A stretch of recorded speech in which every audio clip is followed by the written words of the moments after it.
Hello everyone. Next topic is minimization of DFA. So what is mean by minimization of DFA? So I already told you that for any language or for any question, we may draw any number of DFAs or any number of NFAs. So that is our assumption. Like one student can think in one way, another student can think in another way. But the best thing is drawing the minimal DFA. That means using less number of states. So I can use 100 number of states and some other student may use only 50 states to accept that language. But which one is best one? But obviously the diagram which is using only 50 states. So first you need to check whether your DFA is a minimal or not. So how to check that? So if you cannot further minimize the DFA, then I can say that one is the minimal DFA. But if you can derive a new DFA which is minimal than your DFA, so I can say your DFA is not a minimal DFA. So how to construct that minimization of DFA or minimal DFA? So we have some process here. By finding equivalent state or non-equivalent states, we can find out the minimal DFA. We can derive a minimal DFA.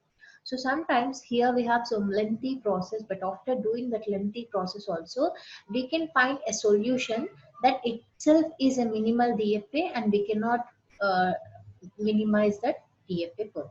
Right. So how to find out? First, you need to find out the equivalent states. So when I can say two states are equivalent or two states are non-equivalent. See, the two states Q1 and Q2 are equivalent if both Q1 on X and Q2 of X are final states. So that means on a same input. So Q1 is passing through the X input and Q2 is also passing through the same input X. If they are leading to final state only. Final state means that may be any final state. So maybe Q1 is going to one final state, Q2 is going to another final state. It doesn't matter. But whether they are moving to same group in the sense non-final or final. So if they are going to final state group, then I can say Q1 and Q2 are equivalent. For example, Q1 on X is going to non-final state and Q2 on X is going to final state, then I can say these two states are not equivalent state. So in the process of minimizing the DFA, the first step is to find out equivalent states. So now to find out this equivalent states or minimization of DFA, we have some steps. So we'll see that. So these are the different steps we have. The first step is we will divide Q, that means set of states, into two sets initially. So what are those two states? One set will contain all final states and the other set will contain non-final state. For example, I have a diagram, consider. So this is the diagram.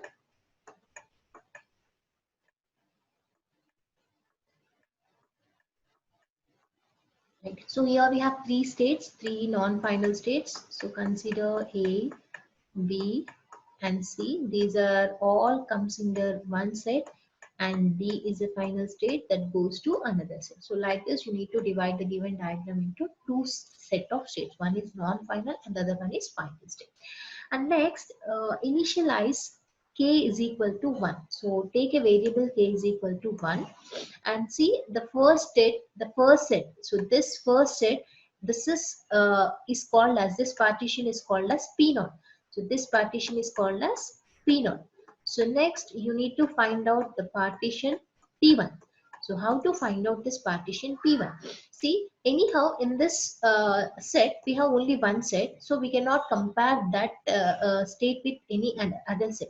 But coming to here, non-final set, we have three sets states A, B, C. So now we need to check A and B are equal or not, A and C are equal or not, B and C are equal or not. So like that, we need to check, cross-check all the combinations.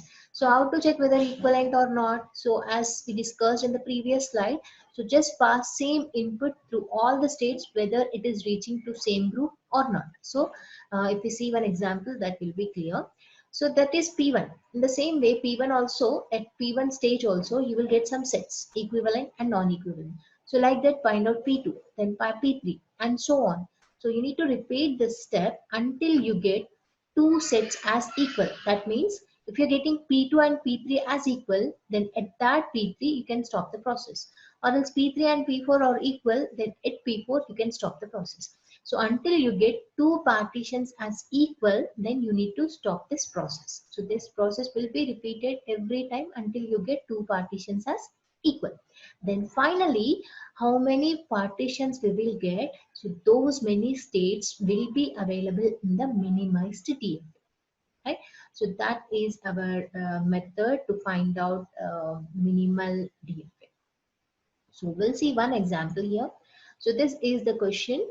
So this is the DFA in which we have 5 states. We need to check whether we can minimize this DFA or not.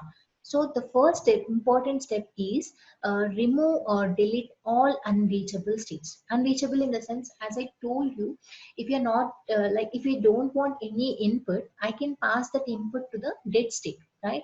So dead state in the sense that is unreachable, right? So if you're moving to dead state means you cannot come back. So that is unreachable.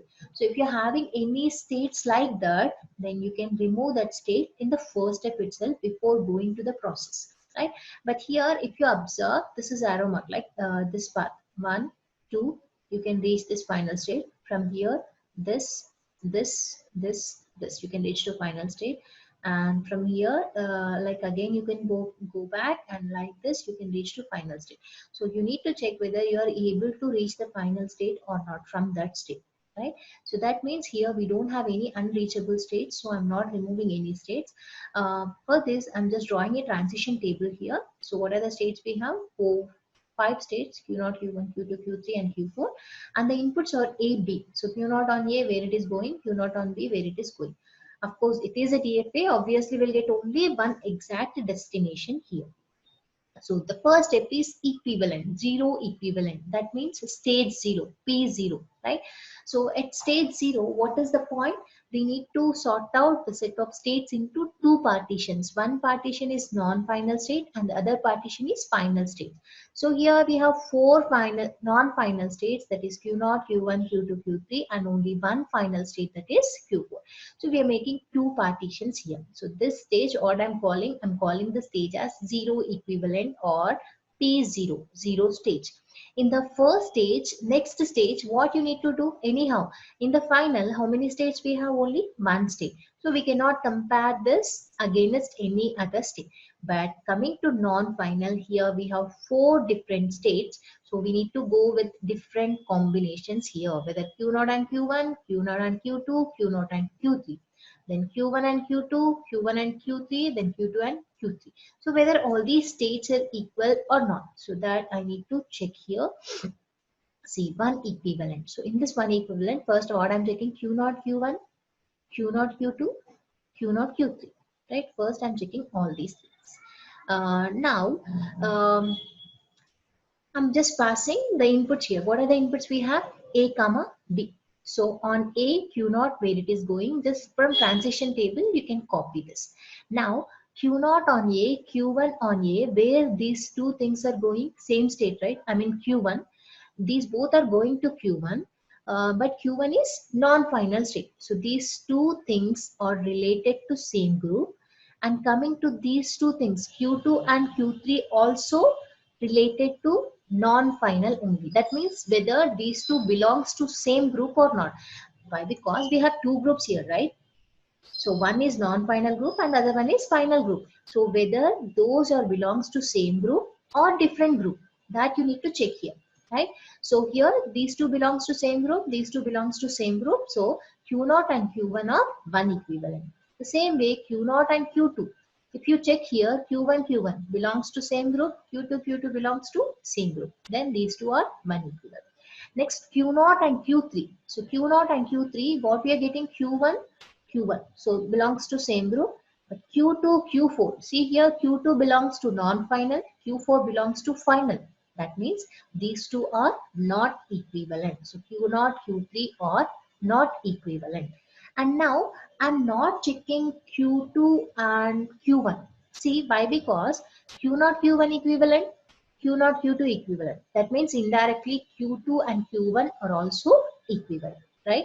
So that means after this step, after this one equivalent stage, Q0, Q1, Q2 are one equivalent, but Q3 is not equivalent. So that's why Q3 I'm partitioning into another group, that is another partition. Now after completing the stage 1, how many partitions we got? 3 partitions. Q0, Q1, Q2 one partition, Q3 one partition, Q4 one partition. Anyhow, in these two states, we have only one state, so no need to compare. Now you need to take combinations here, Q0, Q1 and Q0, Q2. See Q0, Q1, Q0, Q2.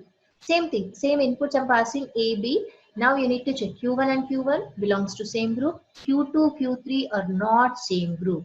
So in the previous step, Q3 is partitioned into another group. So now Q3 is also related to another group. So these two are belongs to different groups. So Q0, Q1 are not two equivalent, right? And now you need to check Q0 and Q2. So Q1, Q1 same group, Q2, Q2 same group. So these two are two equivalent. So after completing the second stage, two equivalent stage, so Q1, Q1 is partitioned into another stage. Why? Because it is not two equivalent. What are the two equivalent states? We have only Q0 and Q2. So now after this stage, we have four partitions. In these three partitions, we have only one state, so no need to compare. But in this, we have only, like we have two states, we need to compare Q0 and Q2. So compare Q0 and Q2 against A and B. So what we are getting? Q1 and Q1, Q2 and Q2. So these two are related to one group, same group. These two also related to same group. So again, after completing this three equivalent also, how many groups we got? Again, four partitions, Q0, Q2, Q1, Q3, Q4. So here you can check K2 or P2. So what is the P2 result? This one. P3 result is this one. So I can start the process here. Why? Because as we discussed in the steps, whenever you get two partitions as equal, then you can stop the process there itself. That means you cannot further divide this, you cannot further minimize this. So this is the minimized thing. So in the final version, how many partitions we have? Four partitions.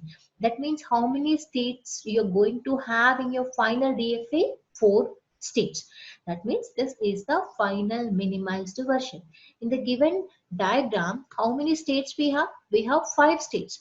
But after completing this process, how many states, how many partitions we are getting? Four partitions. That means we have removed one state successfully.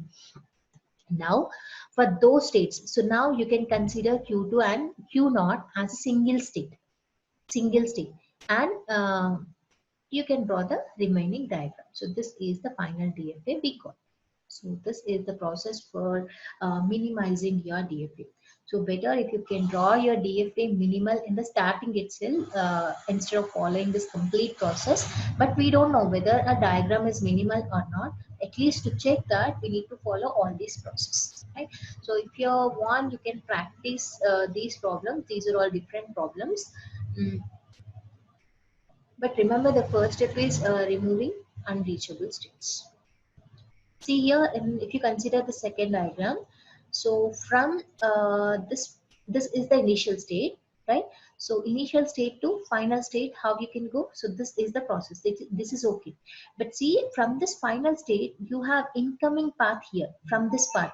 So from the second path, you have only incoming, but there is no outgoing. But here, do we have any starting point? No. And we don't have any connection with this and this part also. So you can completely remove the second part and you can consider only these four states.